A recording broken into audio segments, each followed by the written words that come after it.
Bismillahirrahmanirrahim. Assalamualaikum warahmatullahi wabarakatuh. Selamat datang kembali di Fakta Sejarah. Di kesempatan kali ini, alhamdulillah kembali saya bisa membawakan kisah yang dituliskan oleh Arfi Dwi S. Nyeke, sebuah ritual pemujaan iblis yang dimaksudkan untuk suatu tujuan. Sebelum kita masuk ke kisahnya, mari kita berdoa dulu.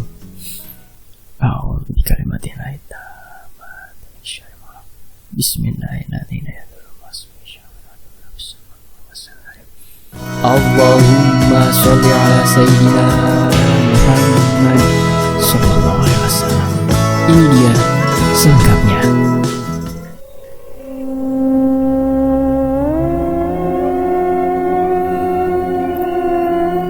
Aku sebetulnya tidak begitu percaya dengan semua hal yang berbau mistis.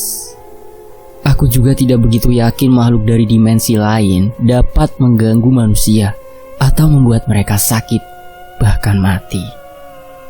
Menurutku itu hanya imajinasi belaka karena tanpa ada bukti yang bisa dipercaya oleh nalar orang normal. Apalagi ada kepercayaan baru bahwa makhluk dari dimensi lain bisa membuat manusia kaya raya dalam waktu sekejap. Menurutku, makhluk dari dimensi manapun ya tidak bisa memperkaya manusia tanpa si manusia itu berusaha.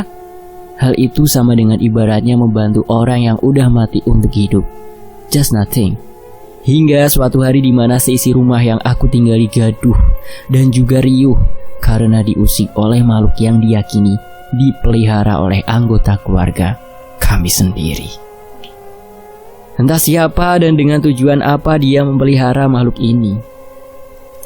Menurut penerawangan seseorang yang katanya paranormal ini, rumah yang sedang kami tempati ini sudah tercampur uang hasil pesugihan atau ritual memuja iblis untuk memperkaya diri yang dilakukan oleh seseorang yang masih satu darah dengan aku dan juga ibu.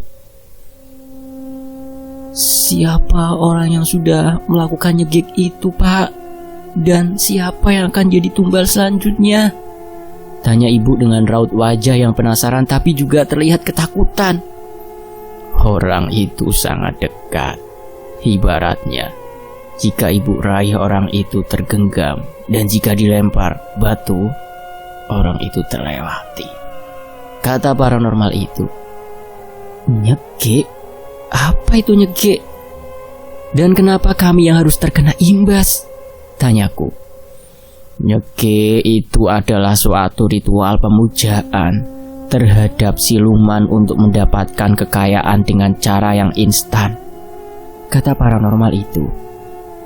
Kalau rumah kami sudah tercampuri uang haram itu, apa yang harus kami lakukan, Pak? Tanya ibu yang semakin membuat aku bingung. Ibu, saya sarankan untuk lebih giat lagi beribadah. Hanya Allah subhanahu wa ta'ala yang bisa menolong kita semua, Bu. Saya harus pergi, Bu. Energi saya sudah cukup terkuras untuk kasus ibu. Kata paranormal itu. Oh iya, Pak, silakan. Terima kasih untuk bantuannya, Pak. Kata ibu mempersilahkan bapak itu pergi. Aku sama sekali gak ngerti sama semua ini, Bu. Dari mulai nyegek terus tumbal dan apalah itu, kataku. Kamu sudah terlanjur tahu, Nak. Ibu akan menceritakan semuanya sama kamu. Duduklah, kata ibu menuntun aku untuk duduk di sofa dan mulai menceritakan semuanya dengan sangat detail. Cerita ini berdasarkan kisah nyata seseorang yang penulis temui. Dia mengalami kejadian aneh setelah menempati rumah pemberian pamannya. Keanehan itu membuat penulis penasaran dan berusaha mencari tahu apa yang terjadi. Setelah orang itu menceritakan semuanya, kemudian penulis membuat cerita ini dan dipublikasikan. Apapun yang penulis ceritakan di sini semata-mata hanya untuk mengingatkan akan karma yang akan diperoleh jika melakukan kegiatan di luar koridor agama. Segala macam hal yang dimuat di cerita ini bukan untuk ditiru, karena mempercayai ada kekuatan lain yang bisa membantu selain Allah adalah kegiatan syirik atau menyekutukan Allah, dan syirik adalah salah satu dosa yang tidak akan diampuni oleh Allah. Pada waktu dulu, kata ibu, keluarga kami hidup dengan sangat kekurangan. Mata pencaharian kakek hanya sebagai petani yang tidak tentu upahnya. Terkadang sekeluarga itu tidak makan karena tidak ada uang untuk membeli beras. Kakekku dikaruniai anak sebanyak 11 orang, 5 laki-laki dan 6 perempuan. Ibuku adalah anak kelima di keluarga ini. Kehidupan ala kadarnya membuat ibu hanya lulus sekolah menengah pertama, dan ijazahnya pun sampai saat ini belum ibu tebus karena tidak ada uang. Selepas ujian nasional kala itu, ibu langsung memutuskan untuk bekerja. Dulu persyaratan untuk menjadi buruh pabrik tidaklah serumit sekarang. Singkat cerita, ibu pun masuk dan mulai bekerja di pabrik yang memproduksi kancing untuk celana jeans. Beberapa tahun ibu bekerja, pamanku, yaitu anak ke-10 di keluarga kami, merengek ingin sekolah sampai SMA. Nenek mengupayakan untuk paman berhenti saja sampai SMP, seperti kakak-kakaknya. Terlebih ada adik yang paling kecil, yang sekarang harus masuk SD. Kamu berhenti saja sekolah sampai SMP. Emak kan tidak punya uang untuk kamu sekolah di kota, kata nenekku kala itu. Dulu rumah tempat keluargaku tinggal sangatlah terpencil dan juga sulit untuk diakses kendaraan. Jalanan yang masih tanah merah pun terkadang jika hujan sulit untuk dilalui, bahkan dengan berjalan kaki sekalipun. Tapi Ma, Wanto pengen sekolah seperti yang lain Ma, kata pamanku Siswanto kala itu. Emak mengerti, tapi emak sama bapak tidak punya uang untuk itu, kata nenekku. Begini saja, bagaimana kalau nanti setelah bapak ada uangnya, kamu bapak sekolahkan sampai sarjana, kata kakekku saat itu. Baiklah Pak, maaf ya Pak, Wanto sudah memaksa bapak untuk menyekolahkan Wanto, kata pamanku berlalu meninggalkan kedua orang tuanya di rumah kayu beralaskan tanah merah ini. Beberapa bulan kemudian, ibu pulang dari perantauannya di kota. Butuh waktu berhari-hari untuk ibu sampai di rumahnya. Begitu sampai, ibu disambut oleh kepulan asap dari dapur. Bukan asap karena kebakaran, tapi itu tandanya nenek sedang memasak. Dulu keluarga ini memasak dengan menggunakan kayu bakar, dan asap itu adalah hasil pembakaran kayu-kayu bakar yang nenek kumpulkan dari hutan. Assalamualaikum Mah, suara ibu saat masuk rumah yang hampir rubuh ini. Waalaikumsalam Nik, kamu sudah pulang? Tanya nenek dari dalam dapur. Udah Mak, Mak masak apa? Tanya ibu. Ikan asin kesukaan kamu. Emak tahu kamu akan pulang hari ini, kata nenek. Singkat cerita, malam mulai menunjukkan wajahnya. Rumah nenek saat itu tidak ada penerangan selain gemerlap lilin dari cempor yang kakek buat dari kaleng bekas. Semuanya sedang berkumpul di ruangan tanpa sekat yang dialasi tikar anyaman yang sudah mulai koyak. Mbak, Wanto pengen sekolah kayak yang lain sampai SMA, kata pamanku pada ibu.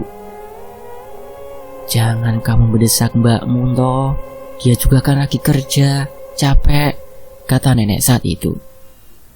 Kenapa sih mak ndak bisa nyekolahin Wanto seperti orang lain? Mau kerja apa Wanto nantinya kalau hanya lulusan SMP? Apa emak mau Wanto luntang-lantung di jalanan kalau ndak punya pekerjaan yang layak? Pamanku marah dengan sangat meledak-ledak, lalu pergi meninggalkan rumah. Sudahlah Mak, maafkan saja Wanto. Emosinya kan belum stabil, kata ibuku pada nenek. Keesokan harinya, ibu masih ada libur beberapa hari ke depan. Pagi-pagi buta, nenek sudah berada di dapur untuk memasak lauk pauk yang akan dijual ke pasar. Kepulan asap yang pekat memenuhi dapur nenek yang sempit membuat udara makin pengap.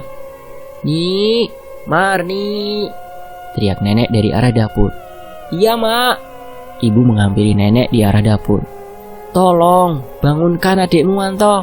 Dia belum memberi makan ayam-ayamnya, titah nenek.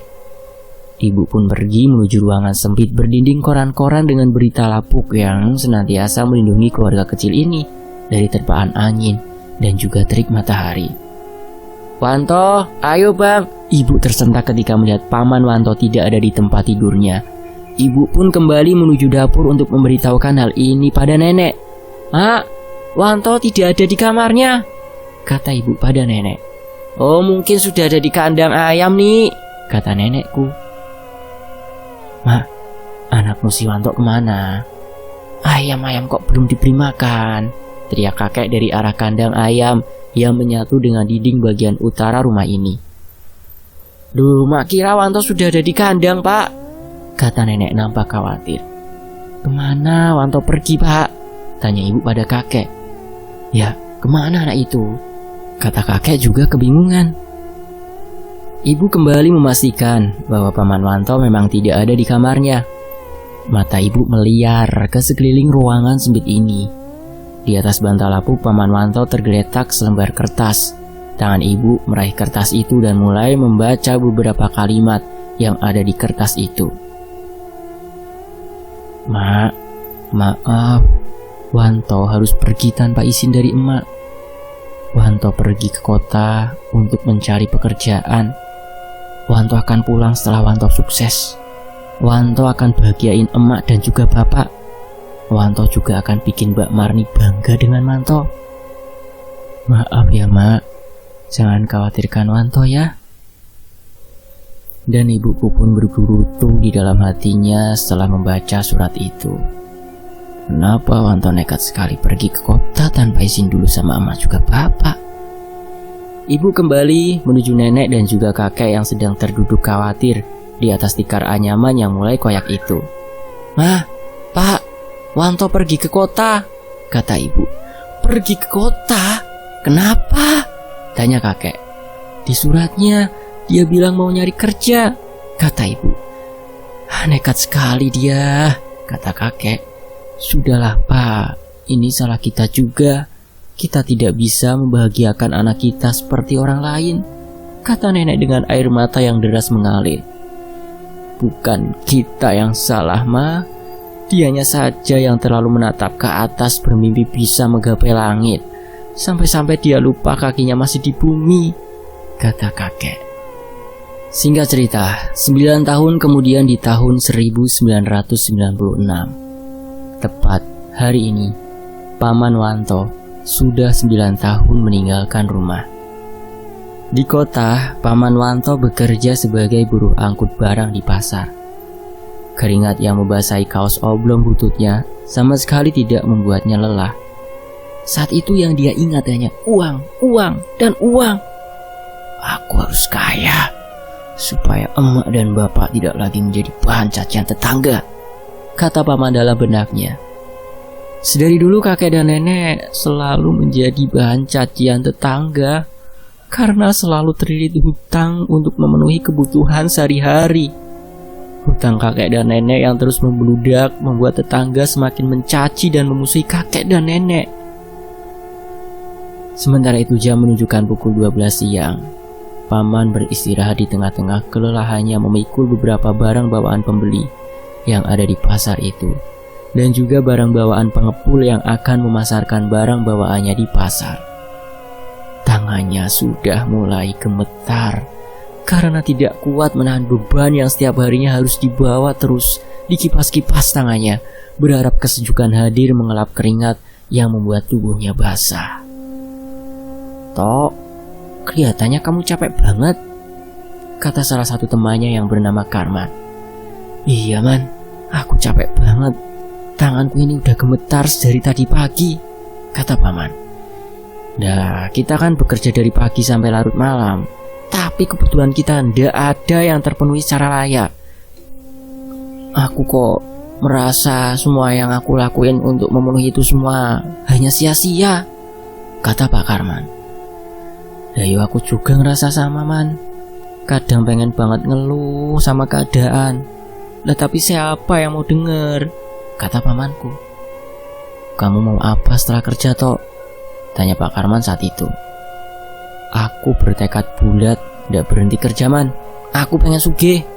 Tapi sampai segininya buat itu sampai-sampai lupa makan, lupa waktu, lupa main. Dulu lupa makan karena main waktu kecil. Nah sekarang lupa main buat nyari maman." Yo, aku punya teman toh, namanya Bastaman. Dulu dia jauh lebih miskin dari kita, tapi sekarang dia punya segalanya yang dia mau. Dia kaya raya toh. Iri aku sama dia, kata Pak Karman saat itu. Wah, yo pasti dia pekerja keras kan, kata paman. Iya, pekerja keras sekaligus nekat juga. Loh, nekat kenapa, Man? Korupsi apa? Bukan toh, dia itu kaya lewat jalan pintas. Hah? Jalan pintas? Apa itu, Man? Ya, dia itu kan nyege untuk kekayaannya toh. Nyege itu apa, Man? Kamu bagaimana sih toh? Orang dari kampung kok ndak tahu nyege, kata Pak Karman. Iya, aku bener-bener ndak tahu, Man. Oh, toh, nyege iku semacam ritual pemujaan untuk mendapat kekayaan toh. Hah? Ritual pemujaan? Paman tertegun mendengar hal itu. Iya toh, pemujaan. Sepertinya itu menyeramkan sekali ya, Man. Yo, kalau untuk urusan perut yo ndak ada yang menyeramkan toh, kata Pak Karman. Ah, gila kamu, Man, kata pamanku sembari tersenyum. Kamu mau nyegi juga toh, tanya Pak Karman membuat pamanku kaget. Dosa itu, Man, ndak mau aku, kata pamanku begitu ketakutan. Nah, katanya mau kaya. Kalau kerjaanmu hanya kulit panggul seperti ini bukan kekayaan yang akan kamu dapat, tapi yang ada kamu keburu mati sebelum kaya karena kecapean manggulin karung-karung itu, kata Pak Karman. Man, lebih baik aku mati saat kerja daripada aku mati saat muda, Man, kata pamanku. Dan singkat cerita, beberapa bulan kemudian, pamanku terserang penyakit. Seluruh badannya menggigil parah yang membuatnya tidak bekerja beberapa hari terakhir. Paman memutuskan untuk pulang ke kampung. Tangannya mulai merogoh ke dalam dompet kain yang sudah rusak itu. Diambilnya beberapa lembar uang yang ada di dompet itu. Setelah dihitung berkali-kali, uang yang tersisa hanyalah Rp50.000 pada zaman itu. Uang yang tersisa hanya cukup untuk ongkos pulang pergi saja nantinya. Sedangkan untuk berobat tidak ada uang sama sekali. Aduh, hanya cukup untuk pulang dan balik saja nantinya. Tidak apa-apa lah, aku harus tetap pulang, kata pamanku. Dia mulai mengemas beberapa barang yang akan dibawanya pulang. Dengan gemetar pamanku pulang menuju kampung. Sekitar 4 jam perjalanan pamanku sampai di kampung. Perjalanan menuju rumah masih sekitar setengah jam lagi. Pamanku berjalan dengan tergopoh-gopoh dan sesekali berhenti untuk beristirahat. Awan menggulung cahaya matahari. Rintik-rintik air hujan sudah mulai berjatuhan dari langit. Langkah pamanku terasa sangat memberat. Ditambah tubuh yang semakin gemetar membuat langkah pamanku untuk segera sampai di rumah terasa semakin menjauh. Tatapan mata pamanku saat itu mulai tidak fokus. Semuanya nampak membayang dan juga meredup. Pamanku terus menguatkan tubuhnya untuk tidak rubuh di jalan ini. Terlebih tidak ada orang sama sekali yang melintas. Di seantero jalan ini hanya ada ilalang-ilalang yang tinggi melebihi tubuh pamanku dan juga hamparan tanah merah yang bergelombang dan terdapat jejak-jejak kaki bekas orang-orang yang lalu lalang untuk melewatinya setiap hari. Kuatkan aku ya Allah. Tolong bantu aku untuk sampai di rumah dengan selamat. Lirih pamanku nyaris tidak bersuara. Tiba-tiba Paman Wanto kehilangan kesadarannya karena kelelahan. Untunglah ada beberapa orang petani yang menemukan Paman Wanto dan mengantarkannya ke rumah kakek dan nenek. Assalamualaikum, Mak. Pak, teriak para petani yang membawa tubuh Paman Wanto. Wanto? Teriak nenek yang khawatir akan keadaan anak yang 9 tahun tidak dia temui.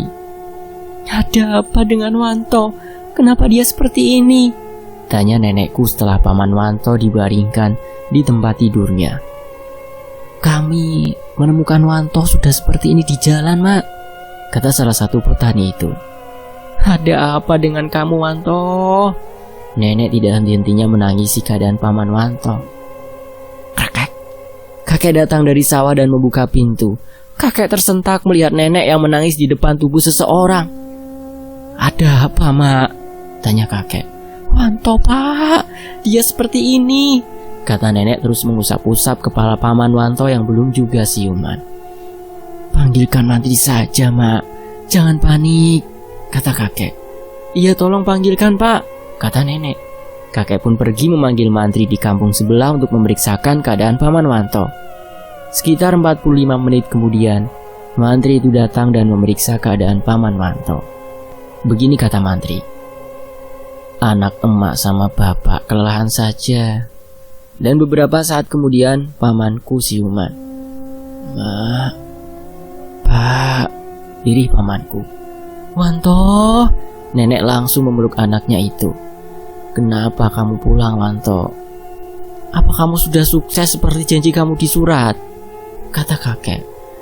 "Wanto sakit, Pak," kata pamanku.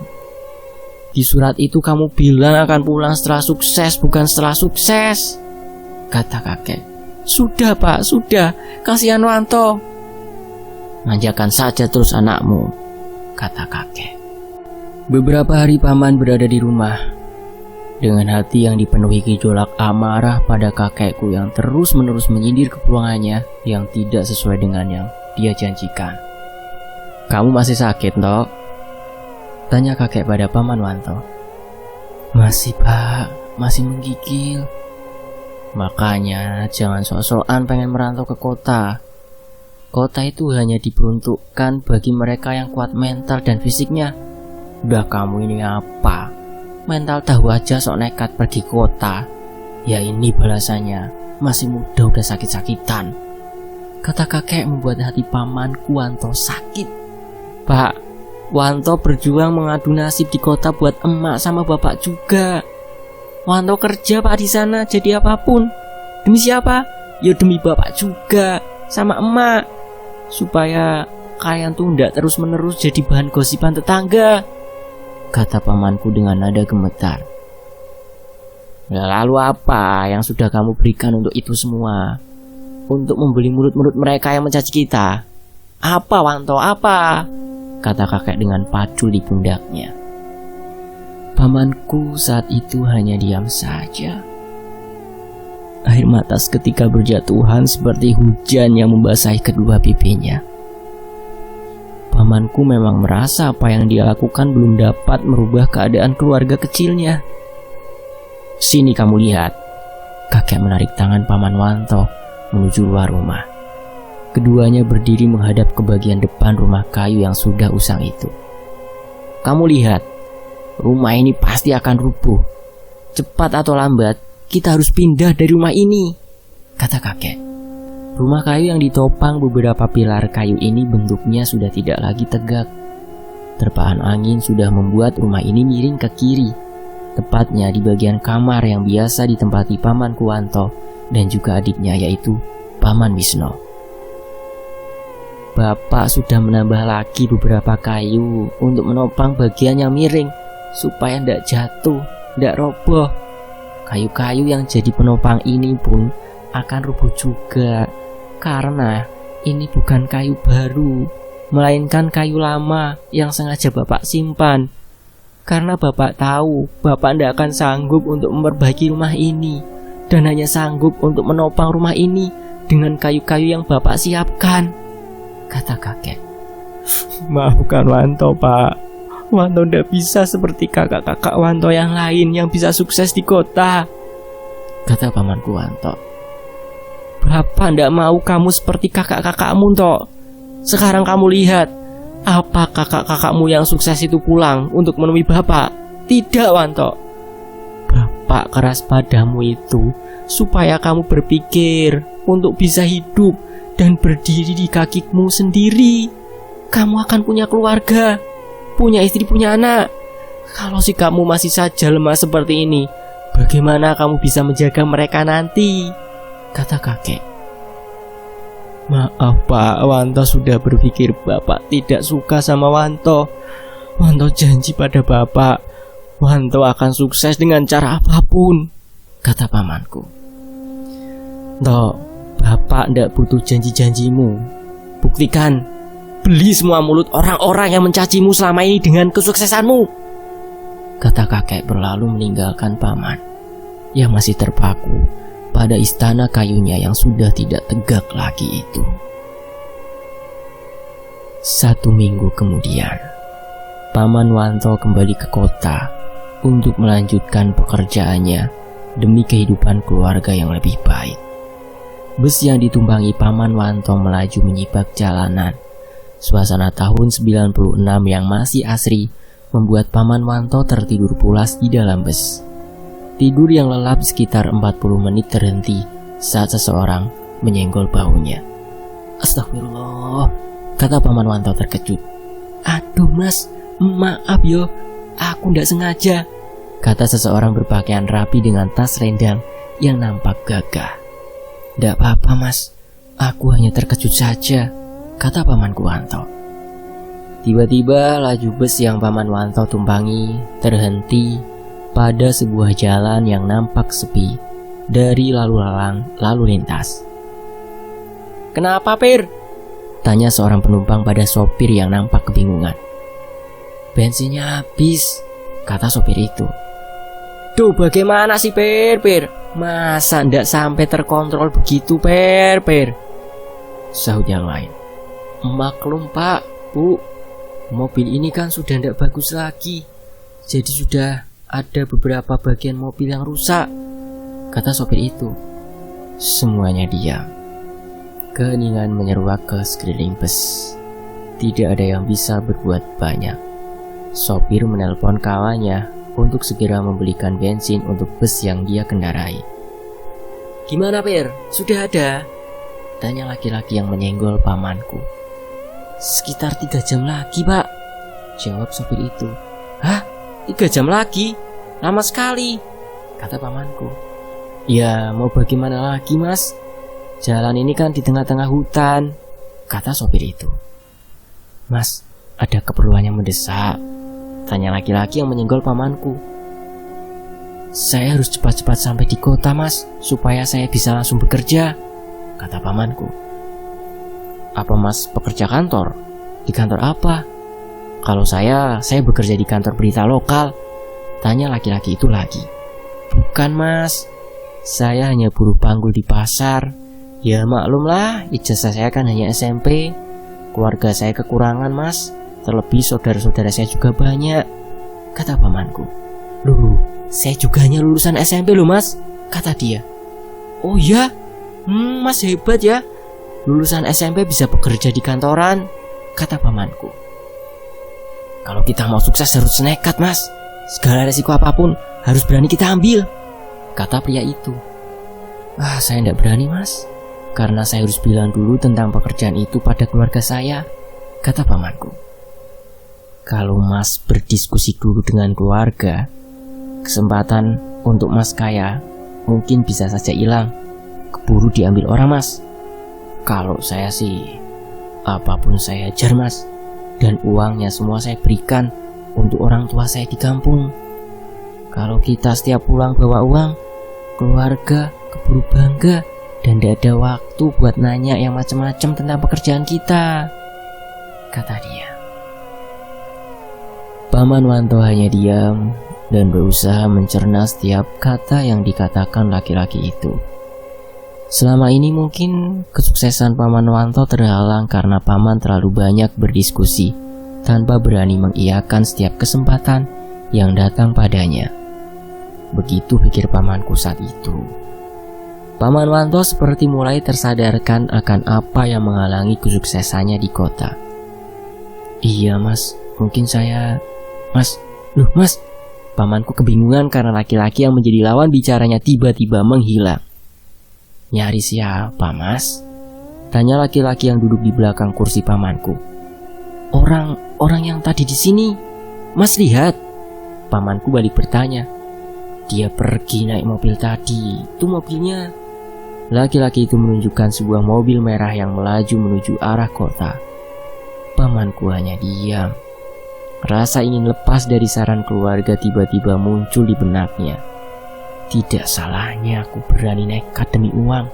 Halal atau haram pun akan dijalani selama itu bisa membuat perut seluruh keluarganya kenyang, pikir pamanku saat itu.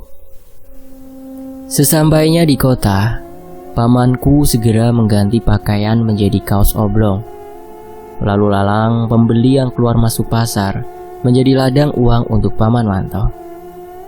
"Mas," seseorang menepuk pundak Paman Wanto. "Iya bu, ada apa?" tanya pamanku. "Maaf, apa mas kulit panggul?" tanya ibu itu. "Iya bu."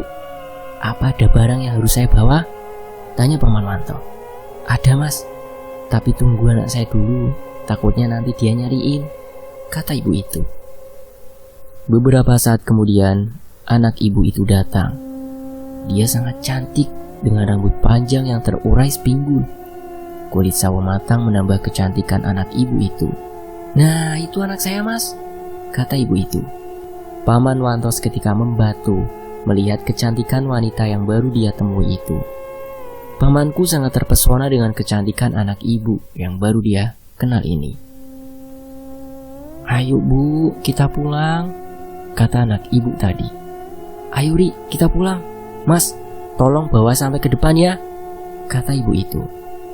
Pamanku hanya mengangguk sembari meraih barang bawaan ibu tersebut dan mengikutinya sampai ibu dan anaknya masuk ke dalam becak yang sudah menunggunya dari tadi.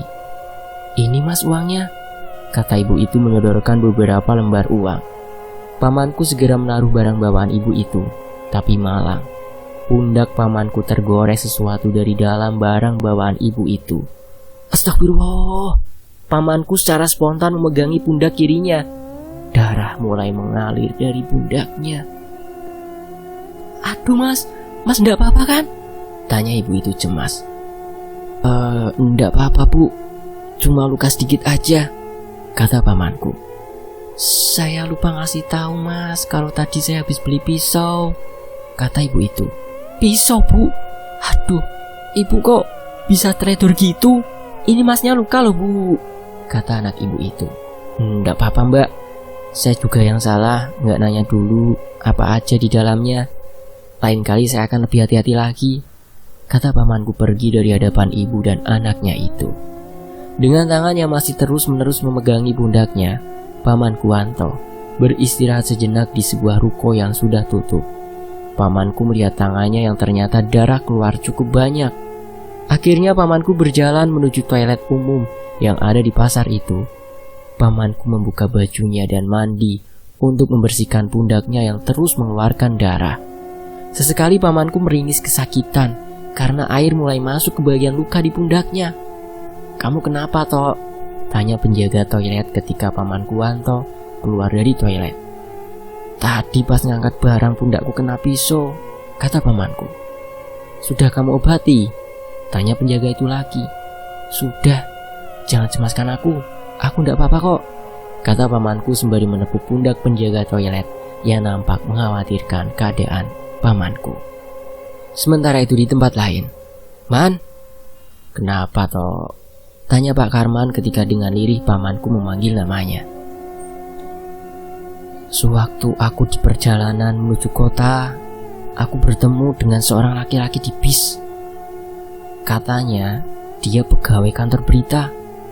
Dia sangat rapi man, dan juga terlihat dari kalangan berada," kata pamanku membuka pembicaraan. "Lalu Tok?" tanya Pak Karman. Dia menceritakan tentang banyak hal, tapi dari semua pembicaraan kami itu, aku dibuat berpikir keras ketika tidak ada orang yang sukses itu secara bersih. Pasti ada noda-noda yang sengaja dibiarkan untuk menggapai apa yang dia mau, kata pamanku. "Aku bilang juga apa toh, kalau kamu tetap jadi orang baik seperti ini, mau makan apa kamu nanti? Kebaikan. Ayolah, kita hidup bukan hanya untuk di perut sendiri. Ada banyak perut-perut yang kelaparan menunggu kita pulang ke rumah," kata Pak Karman. "Man, kalau kita ikutin jejak teman kamu yang kamu ceritakan waktu dulu saja bagaimana?" "Sopo toh? Bas Taman? Ah, kamu yang benar saja." "Iyo man, aku pingin membuat emak dan bapak kagum sama aku man. Aku capek kalau harus terus-menerus miskin seperti ini," kata pamanku. kebenaran dan juga ketaatan paman pada Allah Subhanahu wa taala sekarang sudah tidak ada lagi. Kebutuhan yang terus mendesak serta keuangan yang terus menipis membuat titik cahaya yang selalu dia bawa dalam hatinya meredup seketika itu juga.